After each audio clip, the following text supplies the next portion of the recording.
Nyo ba tanim ng bougainvillea na iba't ibang kulay sa bawat isang pot?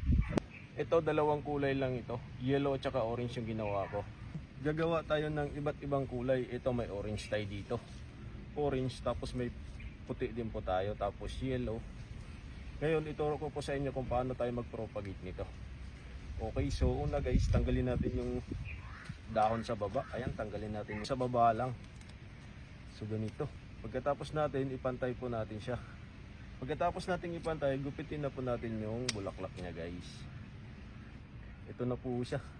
Ito, meron tayo ditong aloe vera. Ayan, lagyan natin siya ng aloe vera.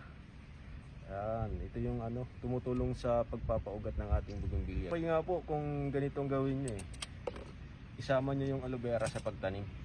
Ito, meron tayo ditong pot. Muna natin siya i-propagate sa mas maliit lang muna. Tapos diligan natin ito.